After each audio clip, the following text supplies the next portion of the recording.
What does Zyn really give you? Not just smoke-free nicotine satisfaction, but also real freedom to do more of what you love, when and where you want to do it. Why bring Zyn along for the ride? Because America's #1 nicotine pouch opens up all the possibilities of right now. With Zyn, you don't just find freedom, you keep finding it. Find your Zyn. Learn more at Zyn.com. Warning, this product contains nicotine. Nicotine is an addictive chemical. I found a kid who swings a golf club like a dream. I'd like to try to qualify him for the U.S. Amateurs. Coming to Apple TV Plus. What's your name? I'm not into older guys, but I'm flattered. A new comedy series, Stick. I don't want to go on this trip. Your mouth's saying one thing, but those eyes are saying something else. From the home of Ted Lasso. This is your shot at redemption? This is your mulligan? Owen Wilson. This game takes and it takes. The game's finally giving me something back. Stick. You know Arnold Palmer? Iced tea, lemonade, mix it. I'm missing a nap for this. Streaming June 4th on Apple TV Plus. This is the Dan Batard Show with the Stugotz podcast. This episode is presented by DraftKings. DraftKings, the crown is yours. Would I shock any of you if I told you that Tim Kurkjian used to rabidly run a pickup basketball game that Cal Ripken Jr. played in, and that in general, Tim Kurkjian knows about very little, very, very little, but he knows baseball.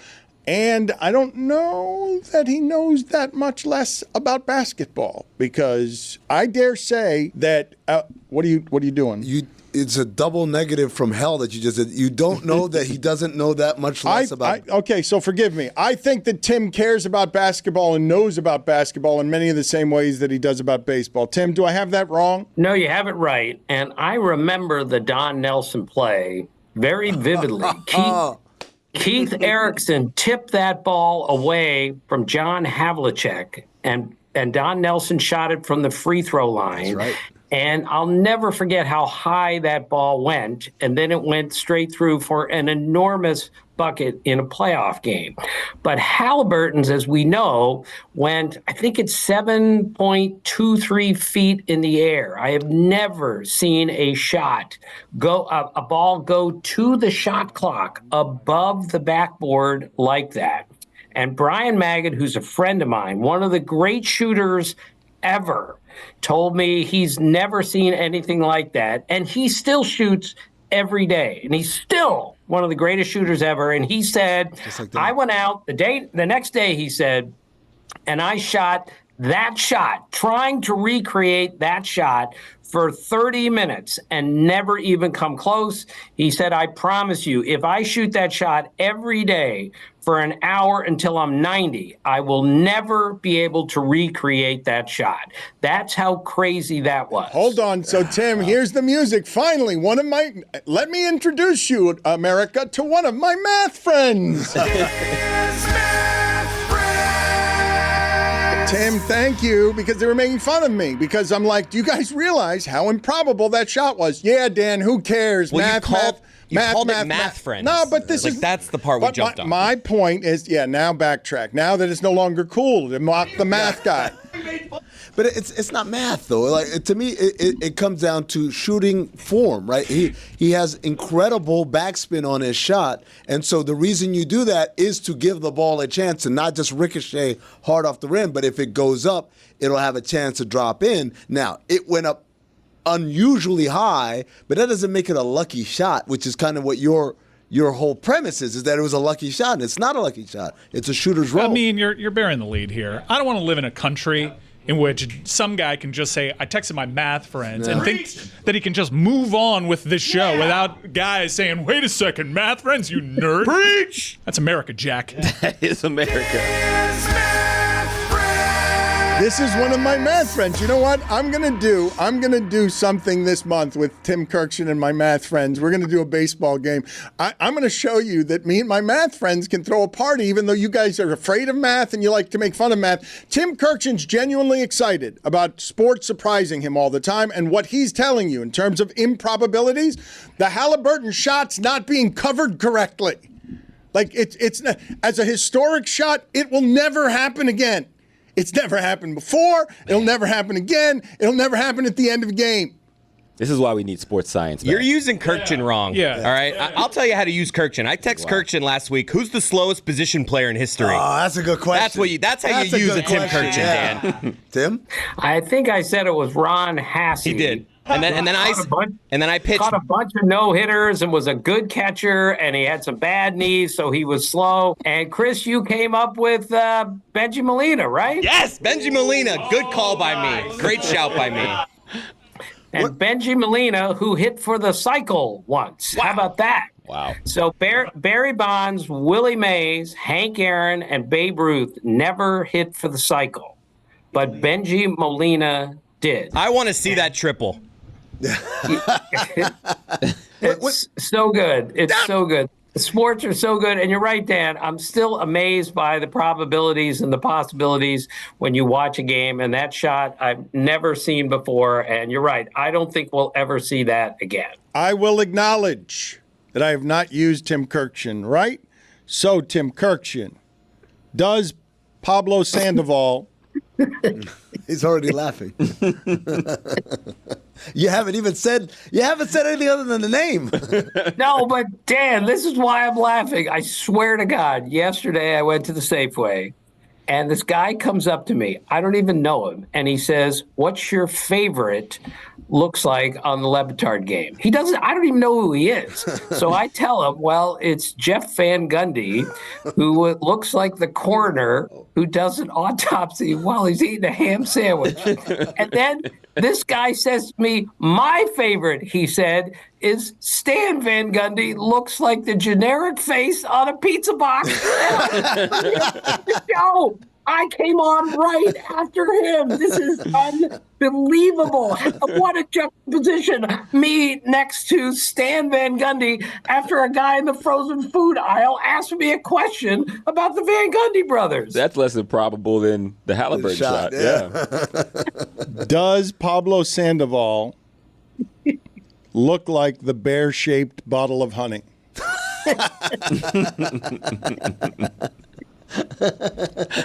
Does Homer in the World Series game? Yeah, that's right. God. That's right. Does Aaron Judge look like the most athletic member of the Addams family? Shoot. That's crazy. I'll call him Lurch. You rang. Oh, my God. Wow. That is for the Sueys. Limited fake Lurch from the Addams family by Tim Kurkjian. Tim, real quick, because I want to tell the audience this again. He does a podcast with his son, Is This a Great Game or What? His son, Jeff. And I will tell you that I am a sucker for the father-son stuff. Greg Cote does it very well with his son, Chris and Yeti. And Jeff and Tim do it well so that people can see how much range his dad actually has, or how little, as the case may be, because Jeff has a funny relationship with his dad. But when you think of projects you've done in your life, Tim, is there a second place to this one? Like, I would imagine being able to do this at this point in your life, this podcast, that it's the most meaningful work you can do. Yeah, I used to host a show on baseball called the Seamhead edition of Baseball Tonight, which ran every Sunday. I did that for 4 years, and that was really cool. But this is by far the best thing that I've ever done, and the most satisfying thing that I've ever done, because I'm doing it with my son, and he knows everything that I don't know, which is everything other than baseball, basketball, and sitcom from the 60s, because I don't know anything else. And he's a wizard with technology, and he's got a great sense of humor. We had Steve Rushin on the other day, and we laughed for 45 minutes. It was hilarious. So, yes, this is the best thing I've ever done, and we now do it 3 days a week, so we're just trying to keep it up. Does Paul Feinbaum look like the maitre d' at a fancy restaurant? Yes. Isn't he the personification of the NCAA rule book? Yes, he is. He is also that. That is correct. I love his corrections. Does Joe Girardi look like he has a favorite chair in the husband sitting area outside of Dillard's? I can see it. Look at that laugh right there. Yes, it is. Does Scott Hansen look like an orthodontist? Does Adam Silver It's the playoffs, Dan. You can't use these during the NBA playoffs. Does Adam Silver look like the 4-star general in a post-apocalyptic movie faced with the daunting reality of an alien invasion and the likely end of humanity as we know it, who says, staring off into the distance, they're already here. We're the aliens now. Tim, the most excited you are about a trend this season in baseball. I'm always complimenting you at how you evolve with the game. So Javi Baez in center field, first baseman's, leadoff men hitting home run. You keep seeing how it is. The game changes, and you appreciate it, right? You appreciate how the game is being distorted so that what Aaron Judge is doing right now is something that you can look at and be like, this is the best that baseball can possibly be played. Right. Well, speaking of strikeouts and leadoff guys, last night Lawrence Butler struck out 4 times in a game for the A's, hitting leadoff. So that's 16 times this season that a leadoff hitter has struck out 4 or more times in a game. Again, Dan, I bring this up because when I grew up, the leadoff guy was a pixie little second baseman shortstop who could run a little bit, put the ball in play, and rarely struck out. And now, no season before June has ever had 16 guys strike out 4 or more times out of the leadoff spot. Just another reminder how much the game is evolving, that we just put our biggest and best players, whether it's Kyle Schwarber, Shohei Ohtani, in the leadoff spot because they can get up more times. If they strike out 4 times in a game, it's not a big deal. So, yeah, that's just another thing that is changing in the game. But you mentioned Aaron Judge, Dan. I got asked the other day if Aaron Judge is going to hit 400 this year. The answer is a resounding no, nothing against him. It's just this is the hardest hitting environment that I've ever seen, and no one will ever hit 400 facing the stuff that they face every day. The fact that he is that close to 400 and we're almost to June and he's 6'7", 282, it's a miracle. And it just shows you how much he has evolved as a hitter, in that he used to swing and miss all the time. He used to strike out all the time, chased out of the strike zone all the time. Doesn't do that much very often anymore. And that's why he is spectacularly good almost every night. This is a leading question, okay? But what is the best baseball movie made, Tim? Do you have a ranking on this? Because I imagine it's Field of Dreams for you. Is it something else? No, it's Field of Dreams, and no doubt. My dad was the most important part of my life in every way. My dad was a really good player. My dad taught me and my brothers how to play the game, gave us a feel for the game, and that movie's all about a father and a son. So, yes, it is my favorite movie. It always will be my favorite movie. The movie Major League and Major League 2, do you have any opinion on either one of those? The second. I like that. I like that Charlie Sheen was able to throw a baseball athletically. I was not expecting that, and he did, playing the part of Rick Vaughn, the pitcher in Major League. And today I'm going to the airport as soon as I'm done here to pick up my friend Rick Vaughn, who used to be the PR director of the Rays and the Orioles. Yeah, Rick Vaughn, big redhead. And Rick Vaughn threw really hard in his day, really hard. Okay, but this is the reason I asked you the question, Tim, is because in Major League 2, Wild Thing Rick Vaughn, at the end of the movie, the way that it finishes is, holy shit, he throws so hard. He struck out Parkman. He did it with fastballs of 99, 101, and 102. And my question is, give me a number of pitchers in the big leagues who could do this tonight. There are probably a handful that could throw 3 straight pitches, 99, 101, 102. Maybe a handful, but that's 3 pitches in a row. That's hard to do. Maybe a couple more, maybe one more than that could throw as hard as 102. My general point is just what was the ending of that particular movie and series comes out of the A's bullpen now and does that very easily 6 times in the ninth.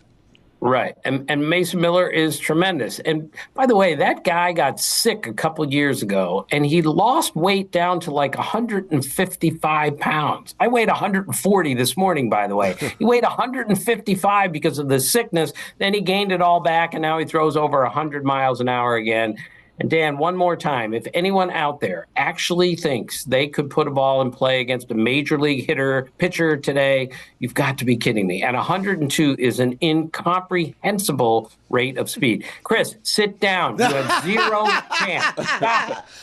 And none of you guys would get a bunt down against Garrett Cole or anybody else in it. No, left-handed, right-handed, no chance. Chris, you have a good swing, I can tell, but 102 is something that you have never seen, nor has anybody else in that room. Swing. What if I time it for a couple of pitches? No, Mike, he's going to buzz the tower with the first pitch. He's going to scare the life out of you with the first pitch. And then you and everyone else in that room, Chris included, is going to be afraid to get back in there after he throws it at your face with the first pitch. What if I step out of the batter's box, point my bat to him, and say, you try that one more time, we're going to have a problem? Yeah, pal.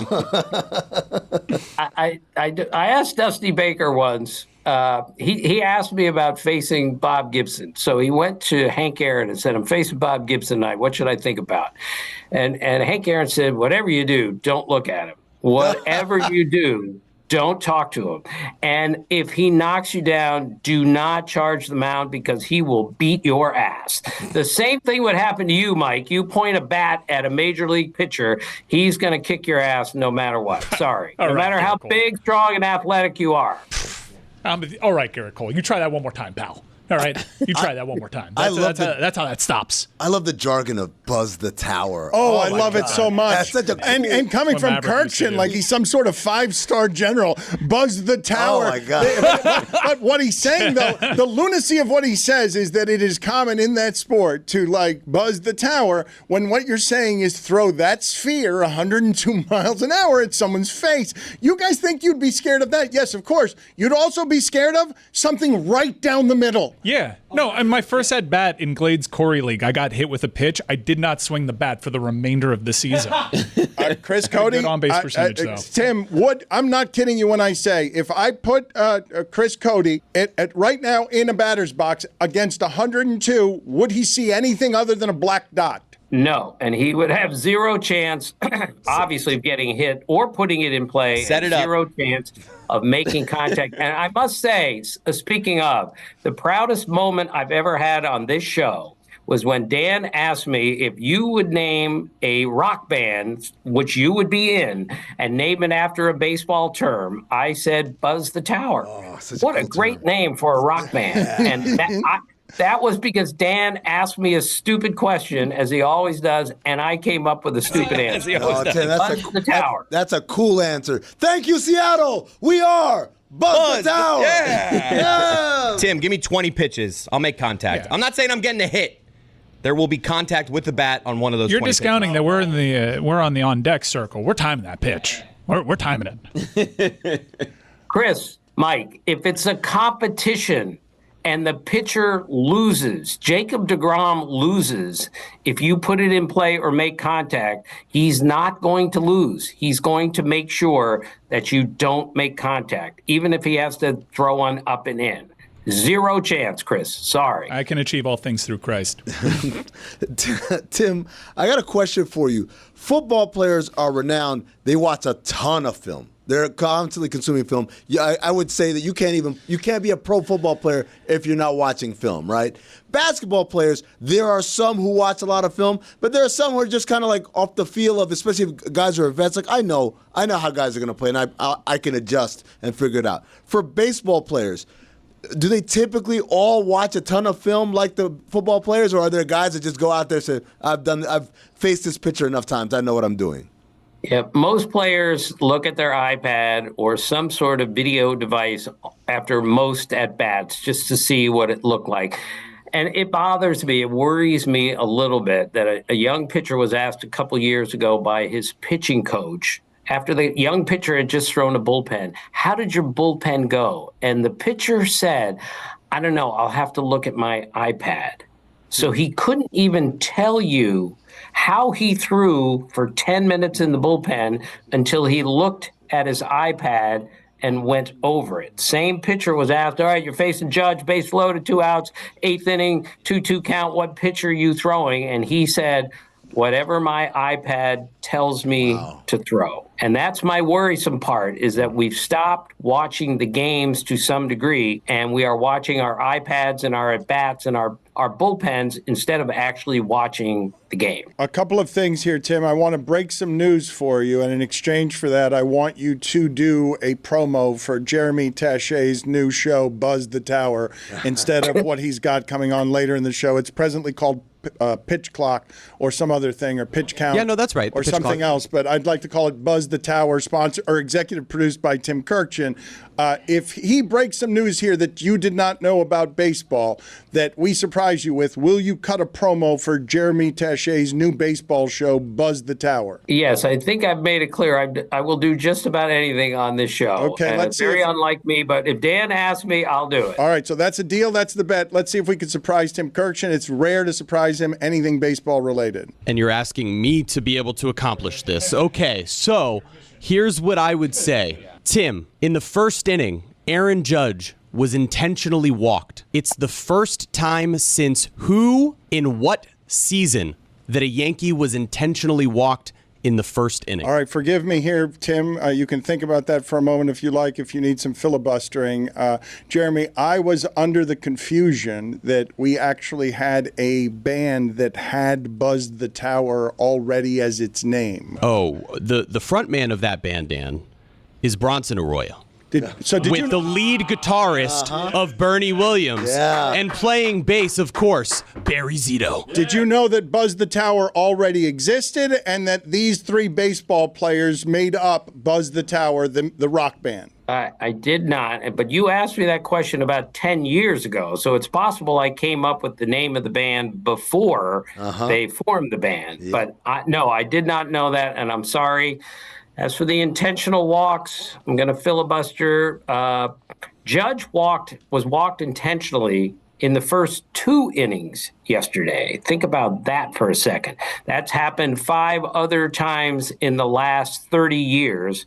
Twice to Barry Bonds, once to Freddie Freeman, once to Albert Pujols, and once to Jose Ramirez. But to get walked twice intentionally in the first 2 innings is very unusual, and I don't know the last Yankee to do this, so you have indeed stumped me. But my guess is it was Aaron Judge some other time, but I don't know. The answer is on June 17th, 2012. Robinson Cano is the last Yankee who was walked intentionally in the first inning. You math guys know how to party. Look how mad Tim is at himself. That's not fair. None of that is fair. I'm not. Well, by the way, Roger Maris was not intentionally walked one time in 1961 when he hit 61 home runs. And then the next season, again, just to show you how the games work, he got intentionally walked 4 times in one game, having not been intentionally walked once in the year before. This is what breaks out at these parties. It's why I love it. When he and Mike Schur get together, it's like watching 9-year-olds trade baseball cards. That's Tim, a party to you? It is a party. I'm going to do this. I'm going to show you what a party it is at some point. I'm going to show you. Buzz the Tower. Go ahead as you get out of here, Tim. Just Buzz the Tower. Jeremy Tachet's new show is endorsed by Tim Kurkjian. You owe us this because we stumped you. Go ahead and do the endorsement. In the second hour of today's show, we have a new show, Jeremy Tachet, Buzz the Tower. Right. Jeremy Tachet has a new show. It's called Buzz the Tower. I am the director and the producer of the show. Please watch. It'll be well worth it. It's really good. Promo cut. I don't know why he had to yell at us. Yeah. Tim, thank you. It's always nice seeing you. It was good seeing you again. It's always lovely when you stop by. Well, thanks for having me, fellas. I'll see you. Howdy, listeners. It's Mike Ryan. That temperature, it's starting to turn up a little bit. Maybe you're going out on the boat. Maybe you're having a pool day. Maybe you're just hanging out in your backyard, your patio, and you're grilling. Oh, you're prepping the meats. You're looking at the family. You're enjoying your time with the friends. And guess what's in your hand? A Miller Lite. That's right. Miller time is the best time, especially when the temperature starts ticking up a little bit because you have a beer that's brewed for people like you and me, people who love their beer, and it cools your body down. I've been stocking the cooler with it for years, and for good reason. It's brewed for taste, only 96 calories, and 3.2 grams of carbs. This year, Miller Lite turns 50. That's 5 decades of cookouts, laughs, and ice-cold moments that never miss. The original light beer, and it's still my go-to. Miller Lite, great taste, 96 calories. Go to MillerLite.com/Dan to find delivery options near you. Or you can pick up some Miller Lite pretty much anywhere they sell beer.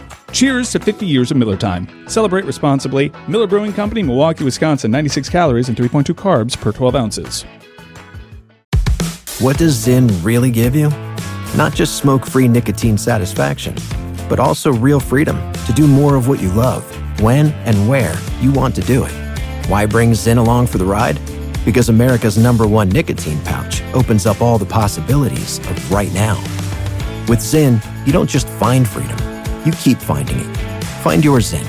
Learn more at Zyn.com. Warning, this product contains nicotine. Nicotine is an addictive chemical.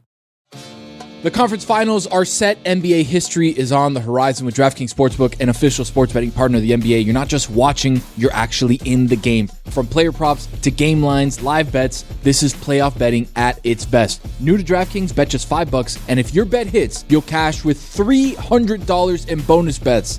The finals are almost here. Get in on the action now. Download the DraftKings Sportsbook app and use code DAN. That's code DAN for new customers to get $300 in bonus bets if your bet wins when you bet just $5. Only on DraftKings. The crown is yours. Gambling problem? Call 1-800-GAMBLER. In New York, call 877-8-HOPE-NY or text HOPE-NY at 467-369. In Connecticut, help is available for problem gambling. Call 888-789-7777 or visit ccpg.org. Please play responsibly. On behalf of Boot Hill Casino and Resort in Kansas, 21 and over. Age and eligibility varies by jurisdiction. Void in Ontario. Bet must win to receive reward. Bonus bets expire 168 hours after issuance. For additional terms and responsible gaming resources, see dkng.co/audio. Don Le Batard. Our Panther group chat, we're confident against the Lightning. This is a different team. Yeah. You're a Panther group chat, though. No, I think no, but dude, you're so wrong on that. We've been terrified of this team forever, and I think there's a different energy where the Panthers, they want the Lightning. Stugotz. I want T-shirts made for this Panther run. What could be this Panther run? Our Panther group chat, we're not afraid of the Lightning. That's a tagline for World War 3. This is the Don Le Batard Show with the Stugotz.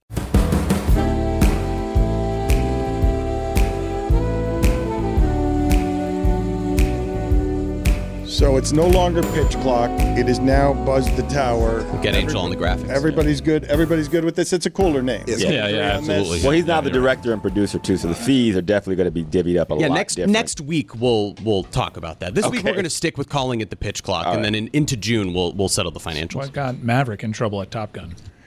I wanted to ask Andrew Hawkins about something that I never got to that really did delight me last week. And I know you guys talked about it some, but the idea that in professional football, where all of these people are just killing themselves for any advantage, that they would go to the owners' meetings and that the Philadelphia Eagles owner would speak for 1 hour about the tush push in a room of rich people yelling and screaming at each other about how to get a yard physically, and they've got to they've at the center of our greatest combat sport. They've got the moral conundrum of, this isn't really the spirit of everything we're doing around here. Can we, in this one spot, protect spirit of preciously? Because, like, if you want to stop the play, then stop the play. Stop the play. And then you've got the Eagles owner, stop the play. Like you say, I won the championship. You can't stop my play, rich guys. I'm getting juiced up, baby. So these rich people yelling about this for an hour as the other owners are like, have you said enough yet? It's one of the great dumb things I've ever seen at the top of leadership in anything. That's football, baby. That's how it goes, Dan. It's all about, it doesn't matter how rich you are, how competitive are you. Can you stop me? Can you stop my team? If so, do it. Don't change the rules. Be a man. I don't care how rich, how old, how fragile the bones may be. It's a spirit. Let's go. Were they at the Breakers when they were doing these meetings? Yes. Yeah, the Breakers. Traditionally, there's something that is overlooked. And the NFL and the other teams that oppose this have done a really good job in shaping this narrative. And that's an anti-football play. That's not football. That's not what we tune into. I think it's as simple as this.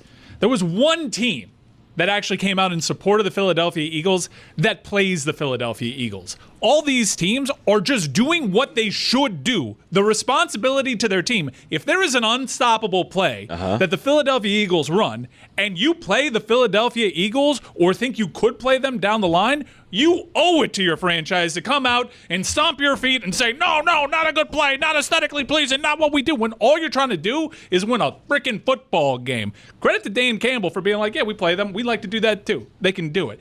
Only team that plays Philadelphia that came out in support of the play. It doesn't surprise me it was Dan Campbell. Absolutely.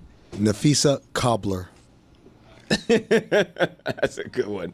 Hey, it is a football play. We all fell for it. We all fell for this aesthetically pleasing debate when it's just teams trying to find an advantage because that team has one. They've been kicking our ass with it. We want to win the football games and take away this short yardage play. It's all they're doing. They probably, if they were successful at it, they'd be like, don't take this play away. If they didn't have to worry about the Philadelphia Eagles, they'd be, hell if I care. But they are trying to win football games, and taking that play away from them increases your probability of beating them. The issue isn't the tush push. Like, yes, it's an unstoppable play, but it's within the rules, and that is the whole point of the game, to try to find the plays where your probability is so high that you can bank on it. The issue is, can you stop them in first and second down, which they can't because the roster is so talented. Like, the way that they've constructed the roster, that's why it's impossible, because now they bank their entire offense off of, hey, we just need 9 yards. We just maybe even need 8 yards. Skylar Diggin. Chris Cote, you're eating Blizzard nonstop there, and I believe that coming to you, that's good. Just drop that on the floor there right 5 before. seconds. Yeah, that's exactly how to do the sponsor correctly. Yeah, put that right in your What's a mouth. sponsor? Oh, Blizzard not Arenas. sponsored, actually. No, not sponsored. No, we just not bought sponsored. Blizzard. Oh, okay. Sponsored But by maybe a potential one, so you're on the Sponsored clock. by my favorite hockey team. So you're We'd just love to have eating. you. So, okay, I'm sorry. I assumed. My bad. I'm celebrating. My bad. I thought that was product placement. No. Why would I think that? It's before 11 a.m. And a blizzard is aggressive, I would say. If Marchand can do it, I'll do it. Okay. Yeah. What you got in there? But Marchand didn't do it. And there's definitely hair on a spoon. Yes, that was sure. disgusting. Let's be honest about what that. What just happened there? His feet are right where the... No. You guys won't pick up it drops on the floor for 1 second. You guys Chris, won't pick it up. There's no Taylor. way your That's shoes wrong. weren't in Chris. public bathrooms and that spoon hit right where your Chris. shoes have been standing You guys for like are the worst. 5 eating years. You all are the worst. You're eating pee. Get over it. Chris. Fecal matter on your tongue. As Greg Cote has told me a long time, you got to eat a peck of dirt before you die. Yep. And a peck is a lot more than it sounds. It's like a big bag. Sabrina Ionescu. Because peck sounds really small. Yeah, it does. You would think a Yeah, peck it is does. like the size of like a Coke can. It's close to speck, and that's why it's your brain. I'm actually shocked to learn that. Look it up. Peck, is a- huge sack. Yeah, he should just say you should eat a huge sack of dirt because that would hit a lot harder.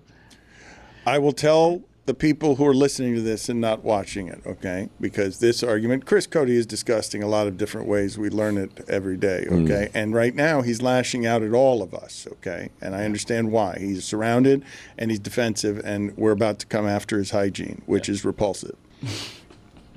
And fairly, I might add. And so he's just like throwing smoke everywhere, smoke bombs. So I'm going to tell the audience that might not have seen what happened there, which is he had a blizzard in his hand, and those are delightful. They are delicious. And as soon as I was going to him, visually, the plastic spoon that he had fell on the floor at his feet with a sound I could hear. And at those feet, I will say, I'm going to say, everyone who's walked through this studio for the last 2 years, and I'm not sure how much they do cleaning around there. So there's 2 years of whatever. If there were one place in this entire establishment, I would not want something that I was putting in my mouth to fall. It would be the bathroom if it had not been cleaned. But I think it gets cleaned an awful lot more than where that just fell. You picked it up. You immediately stuck that and whatever hair was on it right back in your blizzard. It's disgusting. I won't be shamed on this. You Like, didn't you even guys, wipe it off. none of you, when you drop something on the floor briefly, unless it's like dirty, like get over your guys. You guys are all being ridiculous right here. Not a quick The internet is looking at me right now and being like, normal person. You guys are going to try to shame me. You picked up a spoon and then you put it back in your mouth? What a monster. You think the internet is going to be like, you know what, Chris, normal person. Everyone else, weird. It's just the spoon is watch wet. It's not even like you didn't try to wipe it off. Yeah. You didn't like maybe go. I'm on air, guys. Undershirt. I'm a showman. Yeah. Okay. Don't We don't kill be like, yourself oh, for but the can't show, eat this brother. anymore. Kristen, can I get? No, we're on air. I got the blizzard here. I'm going back in. So this is show business. It's not. That's what I'm saying. So the cameras were off, the mics were off. You would have gone to the kitchen and gotten a different spoon. But I am a 5-second rule guy, and like unless it's marked, unless I see a hair, like I'm not that scared. Carpet's different, dude. It's Carpet's a different. And it's a wet spoon. You'd already put the spoon in your mouth. Yeah. At least look at the spoon to be like, I did. I glanced. You're so you fall in a booger or not? I glanced at it. You dumped it right into the blizzard. Look at the spoon. It's clean. I'm looking at the replay right now. You did not even glance at it. You went right. Let me see this. Let me see the fall. Okay, hold on. This is after the fall. That's after the fall. But wait a minute. Hold on. The spoon falls on the ground. He didn't even look at it. I want to see the pickup. Before you even put it into the blizzard to get like a scoop, you put it into your mouth. There was nothing on it. You spun it. Look, I drop it, I pick it up, and then I glance. No. Glancing down. No. Just looking. Hold on, wait for a second. Glance. Wait. That's revolting. Please. I'm a showman. Chris, tell me. We're on air. You licked the dirt off. Chris. Before you put it in the blizzard, you licked the dirt off. What was the reason for putting it in your mouth? There's no food on it. I'm eating a There's blizzard. only carpet on it at that point, You're bro. eating carpet. Which, I ate zero carpet. Like, there's no reason to put the spoon in your mouth at that point of eating. It's in your mouth. You I put see it reverse. You see it? You're like, let me fully get my tongue. That's how Marshawn did it. That's how Marshawn did the spoon. Oh. I'm doing my Marshawn. No, but there's nothing on the spoon except carpet. You literally clean the spoon with your mouth tongue. before you put it into the food. Showman. This is where Willow hangs out. Oh, you need a Damn it. shot. Willow has laid in here a lot. Willow? Ethan's dog was here the other day. It's roaming around. Why is Ethan's dog here? Bottoms of shoes. Oh, gross. In a place where there's a lot of construction, I will say that Chris Cote has done as foul a thing I have seen done around here I've of done any worse. kind. No, This hold is on crazy. a second. Hold on. I'm not done. I am not done. Lick the dirt off. You are truly disgusting, okay? But, and this is why I have a soft spot for you, and I can't help but have a soft spot for you, because what I just witnessed is truly appalling, okay? Because I'm assuming, without seeing it, that fuzz and all manner of debris came with that. No, okay, listen. Listen. No, you didn't. You didn't. You didn't look. You did not. You didn't look. You cannot put that On any the way up, I was like looking at it. All right, listen. Stan Van Gundy over here. I am Stan Van Gundy because I don't think anyone's hearing me on this. You're not looking or listening. Your defense. I'm a showman. Is the single funniest thing you've ever said. Thank you. I mean, that's what I'm doing here.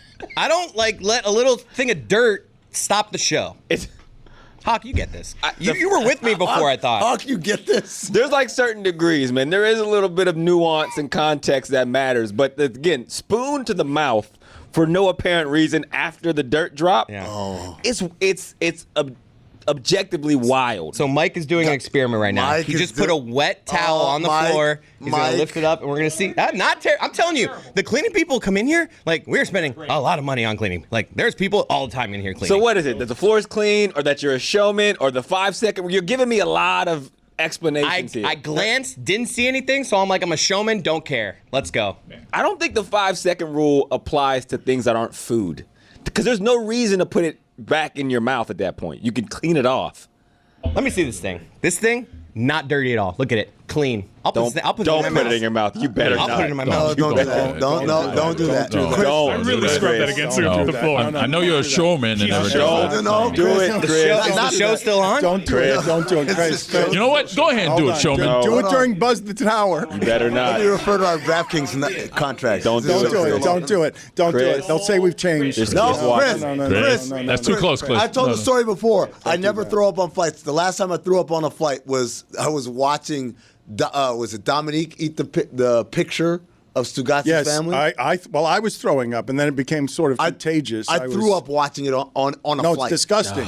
Don't do it, Chris. Bill, no, don't do this. You think I'm afraid of this thing, though? No. I just need you guys to acknowledge that I will. I won't do it. If you don't want me to do it, You don't want, No.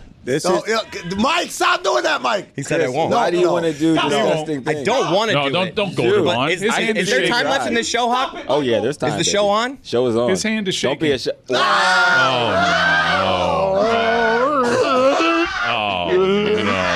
I feel good about that. A lot of fibers. I feel good about that.